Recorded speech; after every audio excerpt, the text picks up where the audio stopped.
저는 정말 우연히 황의조 선수를 만났지만요. 그래도 정말 우리 선수들을 만날 수 있는 장소는 축구장이 아닐까 싶습니다. 네. 지난 주말에 K리그 클래식 35라운드가 펼쳐졌는데요. 포항의 파죽지세가 정말 대단합니다. 수원을 꺾고 2위에 등극을 했죠. 잘 나간다 하는데 멈출 줄 모르고 있는 그러니까요. 포항입니다. 네, 사실 지금 2위 자리까지는 포항이 넘볼 거라고는 생각을 못 했었거든요. 맞아요. 제주와의 경기였었는데 굉장히 좋은 모습을 보여주면서 고춧가루 부대 역할을 톡톡히 했었던 제주에게 승리를 거둔 포항의 모습을 또 확인할 수가 있었습니다. 첫 번째 골은 김태수 선수 발끝에서 나왔습니다. 역시 신진호의 도움이 있었고요. 근데요, 제주도 만만치 않았어요. 군대에서 제대한 서동현 선수가 바로 동쪽골을 기록하면서 본인이 제주에 돌아왔다라는 것을 제주 팬들이 알려줬거든요. 이때까지 분위기가 좋았는데 분위기에 찬물을 끼얹는 엄청난 슈팅이 지금 나왔습니다. 바로 이제 손준호 선수인데요. 손준호 선수 정말 발등이 시원해지는 아주 멋진 골, 일명 독수리 슛이죠. 독수리 슛을 선보여주면서 포항을 승리를 이끌었습니다. 그리고 저희가 지난 시간에 한 매치로 꼽았던 성남대 수원의 경기는요. 아쉽게도 어느 팀도 웃지 못했습니다. 네, 성남과 수원이 탄천종합운동장에서 맞대결을 펼쳤는데요. 득점 없이 0대0 무승부를 기록했습니다. 전반전 동안 상대 수비를 쉽게 뚫지 못해서 양팀 모두 고전을 했었는데요. 후반전에는 득점 기회를 모두 잡았었어요. 하지만 오심에 울면서 결국 득점 없이 무승부로 막을 내리고 말았죠. 사실 권창훈 선수의 헤딩슛이라든가 황의조 선수가 드리블 돌파하는 장면에서의 반칙이라든가 이런 부분에서 상당히 아쉬움이 컸습니다. 네, 두 팀 모두 정말 아쉬웠을 것 같아요. 그 상황이. 네, 그렇습니다. 권창훈 선수의 헤딩골이 이제 뭐 사진상으로 봤을 때는 골라인을 확실하게 넘어가는 장면이었었거든요. 물론 이제 골라인 판독기가 있었다면 분명히 골로서 인정이 될 만한 부분인데요. 지금 이 장면에서 보면 각도상으로는 이제 안 들어갈 수도 있겠구나라는 생각이 있었습니다만은 이제 경기가 끝난 뒤 이제 골라인 상에서 봤던 사진을 보면은 들어갔어요. 그렇기 때문에 약간 좀 오심 논란에서 자유로울 수가 없는 상황이었었고 네. 이후에 이제 황의조 선수도 이제 수원 진영에서 공격을 했을 때 박스 안쪽에서 파울을 당하는 모습이 있었거든요. 근데 이 장면에서 다시 황의조 선수 일어나면서 슈팅을 하면서 이제 심판은 휘슬을 불지 않았던 장면이었습니다. 경기가 끝난 뒤 김학범 감독은 황의조 선수가 노련했더라면 아마 첫 번째 파울 장면에서 넘어졌을 거다라고 얘기를 했었는데요. 어찌되었든 황의조 선수가 재차 일어나면서 슈팅을 하면서 약간 애매한 상황이 돼버리면서 네. 심판의 휘슬은 울리지 않았는데 중요한 건 이제 골라인을 넘었는데도 불구하고 이제 노골이 되는 상황이 더 이상 없었으면 좋겠습니다. 네. 물론 이제 현실상 골라인 판독기를 도입을 한다면 경기장에 그 판독기를 설치를 해야 되는데 그 금액이 경기장당 한 3억 정도가 든다고 해요. 그러면 이제 12경기장에 두면 36억. 이건 네. 만만치 않은 돈이거든요. 그러니까 돈이 왼수죠. 네. 근데 돈을 얼마나 투자할지는 모르겠지만 그 투자 대비 효과는 충분히 볼 수 있을 거라고 생각을 해요. 네. 이 경기 제가 해설했는데 사실은 저 라인을 넘어가느냐 넘어가지 않았느냐를 봤을 때 박준혁 골키퍼가 라인을 넘어간 상태에서 쳐냈고 그러면서 골라인 위에 떨어지면서 바깥으로 나갔거든요. 그러니까 라인을 넘지 않은 것처럼 순간적으로 착각이 일어날 수 있는 장면이었어요. 물론 저도 그렇게 얘기를 했고 그 다음에 이제 이 경기는 분명히 논란이 될 것이라는 얘기를 네. 했거든요. 근데 문제는 뭐냐면 팬들이 보기에는 주심이 이 장면 이후에 황의조 장면에서 보상 판정을 한 것이 아니냐 이렇게 생각할 수 있는 장면이 또 나왔다는 거예요. 네. 그러니까 팬들이 보기에는 굉장히 억울할 수 있는 장면들이 계속 이루어지다 보니까 네. 팬들의 입장에서는 이 경기를 놓고 봤을 때 주심을 굉장히 탓할 수밖에 없는 경기였습니다. 네. 그래서 이제 골라인 판독기뿐만 아니라 물론 제가 보상 판정에 대해서는 저는 동의하지는 않습니다.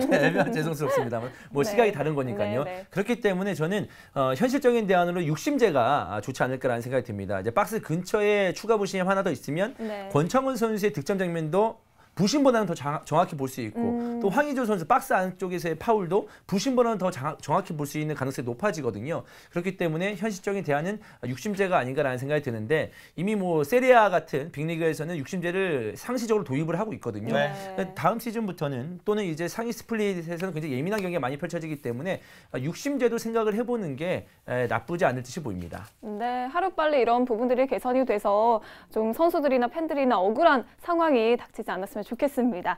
네, 그리고 이 경기에 못지않게요. 또 득점 없이 마무리가 된 경기가 있었습니다. 바로 서울대 전북의 경기였죠. 사실은 떠들썩한 잔치에 먹을 것 없다고 굉장히 치열한 경기를 치르긴 했지만은 양팀 모두 승점 3점을 가져가는 데는 실패를 했습니다. 네, 사실 이 서울도 이번 주말에 FA컵이 있기 때문에 지지 않는 경기, 이제 분위기를 좀 최대한 살리는 쪽으로 좀 경기를 잡은 것 같고요. 그리고 최강희 감독은 언제나 서울 원정에서는 변칙적으로 3백을 사용을 하면서 수비적으로 나오는 경우가 좀 있거든요. 이게 서울의 맞춤 전략이라고 볼 수 있겠는데, 그렇기 때문에 수비에 좀 안정을 두다 보니까 이렇다 할 득점 장면이 나오지 않으면서 좀 다소 아쉬운 좀 경기 결과가 아니었나라는 생각이 들고요.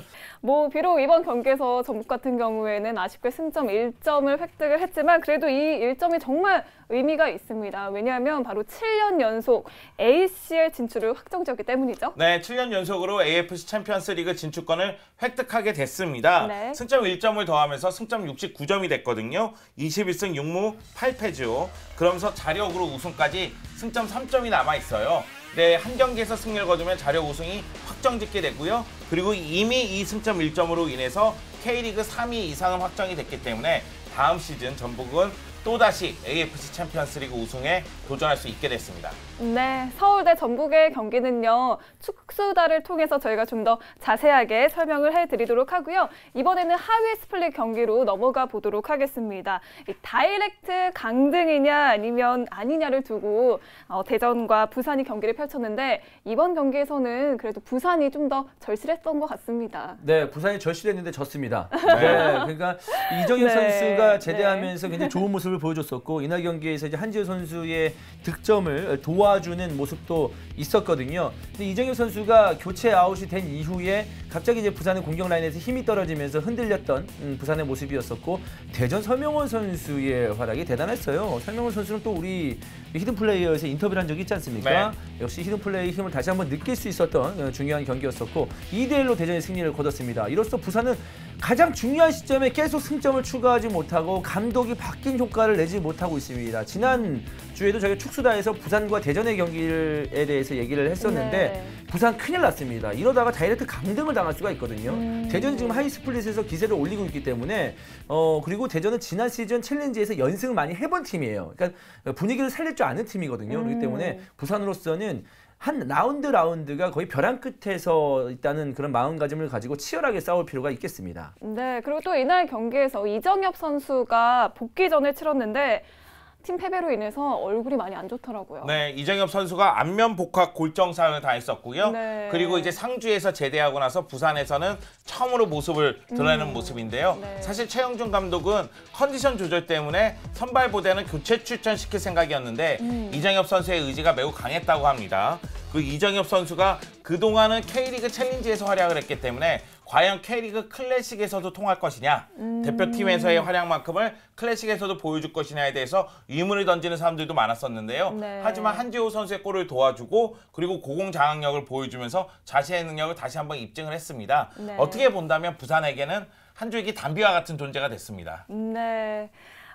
이렇게 해서 대전과 부산의 경기까지 살펴봤고요. 이번에는 하위 스플릿 나머지 경기들을 좀 짚어볼까요? 네, 광주의 인천의 경기도 있었습니다. 광주도 뭐 이제 지난 라운드에 잔류를 확정지었기 때문에 다소 좀 그렇게 뭐 치열하게 나온 경기는 아니었던 것 같고요. 인천 역시 사실 이날 경기보다는 중요한 건 FA컵 결승이거든요. 무리하지 않는 움직임을 보여주면서 0대0 무승부. 양팀 모두 가져갈 만한 승점 1점이 아니었나, 소박한 승점이 아니었나라는 생각이 듭니다. 네, 네. 전남과 울산의 경기도 있었는데요.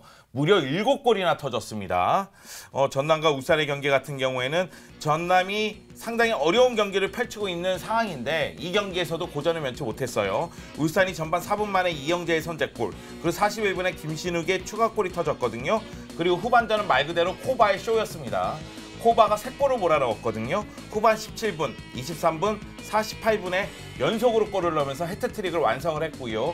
그러면서 울산에게 5번째 골까지 선사를 하면서 5대2 승리를 선사했습니다. 반면에 전남 같은 경우에는 스테보하고 최효진이 한 골씩을 기록했지만 승부를 뒤집는 데는 부족했습니다.